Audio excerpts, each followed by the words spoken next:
దేవుడు వర్తమానం పంపించినప్పుడు ఎవరైతే వర్తమానం వింటారో వాళ్ళు ఏ విధంగా స్పందిస్తారో యెషయా 66:2 చెప్తున్నాడు. ఇప్పుడు దేవుని సంఘమునకు వర్తమానం ప్రకటించబడుతుంది.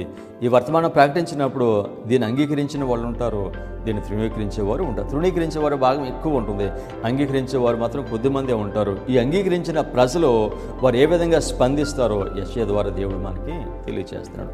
యెషయా 66:2 ఎవడు దీనుడై నలిగిన హృదయము గలవాడై నా మాట విని వణుకుచుండునో వానిని నేను దృష్టించుచున్నాను.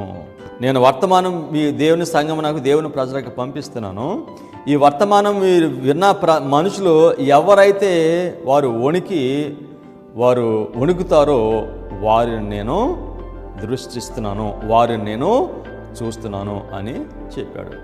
దేవుని వర్తమానం వచ్చినప్పుడు వణకటము అని అంటే దాని అర్థం ఏమిటంటే మనిషి ఒక ఉద్దేశంతో ఒక గమ్యం వైపు వెళ్తున్నాడు. అతను ఆయన చాలా ఉద్దేశాలు పెట్టుకున్నాడు, ఒక గమ్యాన్ని పెట్టుకున్నాడు. ఆ గమ్యం వైపు చాలా తీవ్రంగా ఆయన పని చేస్తున్నాడు, ఆ వైపు వెళ్తున్నాడు. అయితే అది సరైన గమ్యం కాదు, అది సరైన మార్గం కాదు, అది కానీ అతనికి తెలియదు అది.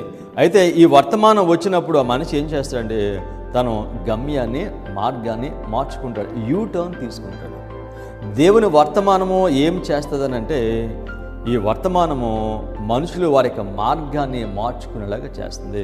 అంటే ఆయన వాక్యం విన్నప్పుడు వనకటం అని అంటే వెంటనే ఆయన ఏ వైపు అయితే వెళ్తున్నాడో, దేన్నైతే సాధించాలని ఆయన కోరుతున్నాడో వెంటనే అది సరైన మార్గం కాదని ఆయనకు అర్థమవుతుంది.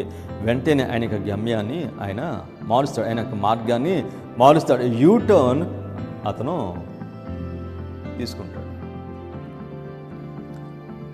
కృపకాలము ముగించబడుతుంది అనే వర్తమానము బోధిస్తూ ఉన్నప్పుడు ఆదివారం చట్టం వచ్చినప్పుడు కృపకాలం ముగుస్తుంది, దేవుని సంఘమునకు దేవుడు వర్తమానం బోధిస్తున్నాడు అని మాటలు విన్నప్పుడు మనుషులు దాన్ని వారు అలక్ష్యం చేస్తున్నారు. కానీ దేవుని ప్రజలు ఈ మాటలు విన్నప్పుడు వాళ్ళు ఏం చేస్తారంటే వారు వణుకుతారంట.